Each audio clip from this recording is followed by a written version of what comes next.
नमस्कार दोस्तों, आज हम भाग 14 संघ व राज्यों के अधीन सेवाओं के विषय में बात करेंगे। इन्हें लोक सेवाएं या सिविल सर्विसेज भी कहा जाता है। यदि हम इसके ऐतिहासिक परिदृश्य की बात करें तो भारत में लोक सेवाओं का जन्म ब्रिटिश शासनकाल में उनकी महत्वाकांक्षाओं और उद्देश्यों की पूर्ति के लिए हुआ था। ब्रिटिश शासनकाल में लोक सेवकों का चयन हैलीबरी कॉलेज की एक चयन समिति के द्वारा बोर्ड ऑफ डायरेक्टर के साथ मिलकर किया जाता था। लॉर्ड मैकाले की अध्यक्षता में एक कमेटी का गठन किया जिसे नियुक्ति के संबंध में सुझाव देने थे। इसने प्रतियोगी परीक्षा के आधार पर नियुक्तियां करने का सुझाव दिया। इस आधार पर पहली प्रतियोगी परीक्षा 16 जुलाई 1855 को लंदन में आयोजित की गई। 1855 में आयु 18 से 23 वर्ष रखी गई। उसके बाद 1860 में इसको 22 वर्ष कर दिया गया।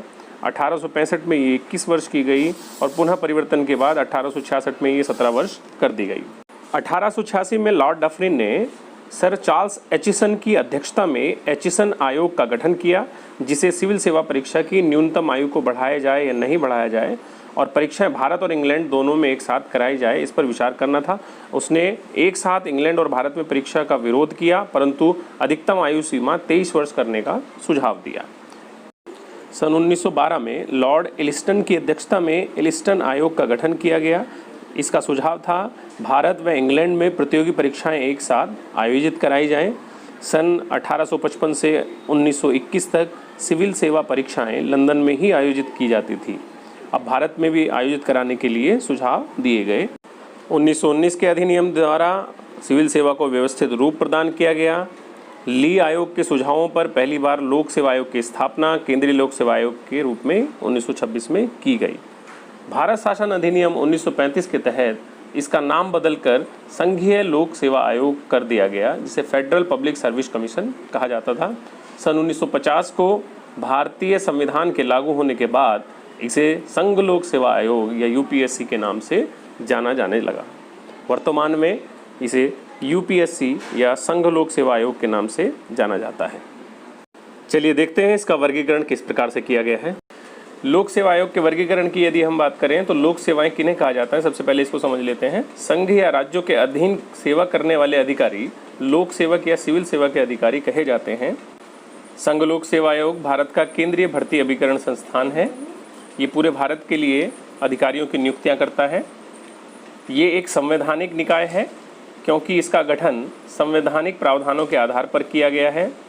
अनुच्छेद 315 से 323 तक संघ लोक सेवा आयोग की स्वतंत्रता व शक्ति और कार्य तथा इसके संगठन, सदस्यों की नियुक्ति, बर्खास्तगी आदि का विस्तार पूर्वक वर्णन करता है। लोक सेवाओं के प्रकार की यदि हम बात करें तो 3 प्रकार की सेवाएं इसमें मुख्य रूप से आती हैं।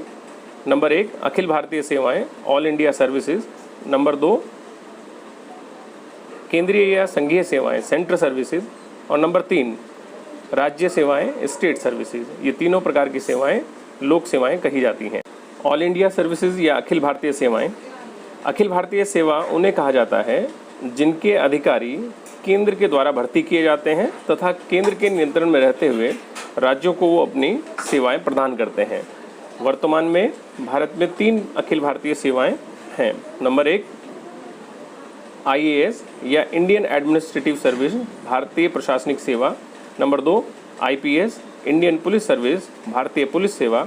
Number 3 IFS, Indian forest services, भारतीय वन सेवा। ये तीनों सेवाएं अखिल भारतीय सेवाओं की श्रेणी में आती हैं। संवैधानिक प्रावधानों की यदि हम बात करें तो अनुच्छेद 312 स्पष्ट रूप से ये कहता है कि नई अखिल भारतीय सेवा के गठन का अधिकार केवल संसद को है और राज्यसभा को विशेष अधिकार है कि वो नई अखिल भारतीय सेवा के लिए प्रस्ताव पारित करे। संविधान के प्रारंभ में 2 अखिल भारतीय सेवाएं आईपीएस और आईएफएस शामिल थी। सन 1966 में संशोधन करके नई अखिल भारतीय सेवा आईएफएस, भारतीय वन सेवा को जोड़ा गया। संविधान ने जो विशेष शक्तियां राज्यसभा को दी हैं उनमें से एक ये भी है कि नई अखिल भारतीय सेवाओं का यदि सृजन करना है तो राज्यसभा प्रस्ताव पारित करके नई अखिल भारतीय सेवाओं का सृजन कर सकती है। ये एक विशेष अधिकार है।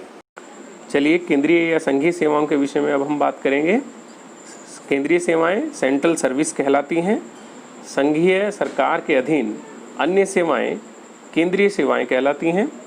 इन सेवाओं में 4 प्रकार के सरकारी कर्मचारियों की नियुक्ति की जाती है। प्रथम और द्वितीय श्रेणी, तृतीय और चतुर्थ श्रेणी। प्रथम और द्वितीय श्रेणी के कर्मचारी उच्च पद पर आसीन रहते हैं। इन्हें राजपत्रित कर्मचारी या गजेटेड ऑफिसर कहा जाता है। और तृतीय श्रेणी के कर्मचारी दफ्तर में काम करने वाले लिपिक, टाइपिस्ट और अन्य कर्मचारी होते हैं, जबकि चतुर्थ श्रेणी में कार्य करने वाले कर्मचारी चपरासी, सफाई कर्मचारी आदि आते हैं। मुख्य रूप से निम्न सेवाएं इसमें आती हैं: भारतीय ऑडिट एंड अकाउंट सेवा, भारतीय रेलवे अभियंता सेवा, भारतीय आबकारी सेवा, भारतीय चुंगी एवं केंद्रीय एक्साइज सेवा, भारतीय प्रतिरक्षा अकाउंट सेवा, भारतीय डाक सेवा, भारतीय विदेश सेवा, भारतीय रेलवे ट्रैफिक सेवा, केंद्रीय सूचना सेवा, मिलिट्री भूमि एवं छावनी परिषद। राज्य सेवाएं या स्टेट सर्विसेज, इन्हें एसपीएससी भी कहा जाता है। राज्य सरकार के अधीन काम करने वाले कर्मचारी राज्य की लोक सेवा के सदस्य कहे जाते हैं। संविधान का अनुच्छेद 315 राज्य लोक सेवा आयोग की स्वतंत्रता व शक्तियों के विषय में प्रावधान करता है। ये इनके सदस्यों की नियुक्ति और बर्खास्तगी के विषय में बताता है। ये कहता है राज्य के लोक सेवा आयोग की नियुक्ति और सेवा शर्तें राज्य के विधानमंडल द्वारा निर्मित विधि के तहत विनियमित होंगी और राज्य के द्वारा ही नियंत्रित की जाएंगी।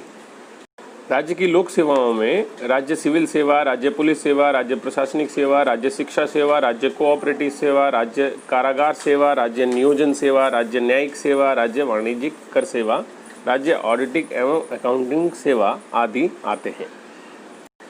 लोक सेवा आयोग की संरचना की यदि हम बात करें तो संविधान का अनुच्छेद 316 इसके विषय में प्रावधान करता है। इनकी नियुक्ति और पदावधि के विषय में ये बताता है।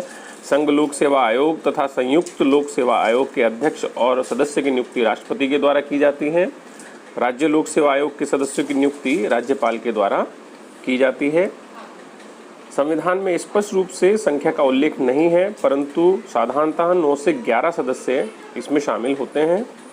आयोग के आधे से ज़्यादा सदस्य ऐसे व्यक्ति होंगे जिन्हें भारत सरकार या राज्य के अधीन कम से कम 10 वर्ष का कार्य अनुभव होगा। अध्यक्ष व सदस्य पद ग्रहण करने की तारीख से 6 वर्ष की अवधि तक या 65 वर्ष की आयु तक, इनमें से जो भी पहले हो तक कार्य करते हैं। वे सभी राष्ट्रपति को संबोधित कर अपना त्यागपत्र दे सकते हैं। उन्हें कार्यकाल से पूर्व राष्ट्रपति संविधान में वर्णित प्रक्रिया द्वारा ही हटा सकता है, जो 317 में वर्णित है। उनकी नियुक्ति के बाद उनकी सेवा शर्तें कम नहीं की जा सकती, ना ही कोई अलाभकारी परिवर्तन उनमें किया जा सकता है। सदस्यों को हटाने और निलंबन की प्रक्रिया की यदि हम बात करें तो संविधान का अनुच्छेद 317 इसके विषय में स्पष्ट रूप से प्रावधान करता है। वो कहता है अध्यक्ष या सदस्य को केवल कदाचार के आधार पर ही राष्ट्रपति के आदेश के द्वारा हटाया जा सकता है। जब कदाचार से संबंधित कोई मामला राष्ट्रपति के पास आता है तो वह इसे अनुच्छेद 145 में न्यायालय के समक्ष प्रस्तुत करते हैं। न्यायालय इस पर अपनी रिपोर्ट देकर राष्ट्रपति को भेज देता है। इस रिपोर्ट के आधार पर राष्ट्रपति अध्यक्ष या सदस्य को पद से हटा सकता है। राष्ट्रपति निम्न आधारों पर बिना कदाचार के भी पद से हटा सकते हैं। नंबर 1, जब वह दिवालिया घोषित किया गया हो। नंबर 2, जब वह अपने पदीय कर्तव्यों के बाहर किसी सवैतनिक नियोजन में लगा हो। नंबर 3, जब वह राष्ट्रपति की राय में अपने पद पर बने रहने के लिए मानसिक या शारीरिक रूप से अक्षम है, वह कार्य नहीं कर सकता है। इससे संबंधित एक केस लॉ है हरगोविंद पंत बनाम रघुकुल तिलक, सुप्रीम कोर्ट 1979। अब हम बात करेंगे लोक सेवा आयोग की स्वतंत्रता या freedom of public service commission. संविधान के द्वारा इसके विषय में प्रावधान किया गया है। नियुक्ति नियत पदावधि के लिए की जाती है। उससे पूर्व राष्ट्रपति द्वारा संविधान में दिए गए आधारों पर उन्हें पद से हटाया जा सकता है। नंबर 2, इनकी सेवा शर्तों में नियुक्ति के बाद कोई भी अलाभकारी परिवर्तन नहीं किया जा सकता है। अनुच्छेद 322 ये कहता है कि आयोग के सभी व्यय भारत की संचित निधि पर भारित होंगे। ये अपनी पदावधि पूरी होने के बाद पुनः नियुक्ति के लिए पात्र नहीं होते हैं। आयोग के अध्यक्ष या सदस्य या संघ राज्य के अधीन कोई पद धारण नहीं कर सकते हैं। इस वीडियो को देखने के लिए आप सभी का बहुत बहुत धन्यवाद। आज हमने संघ व राज्य लोक सेवा के विषय में जानकारी ली।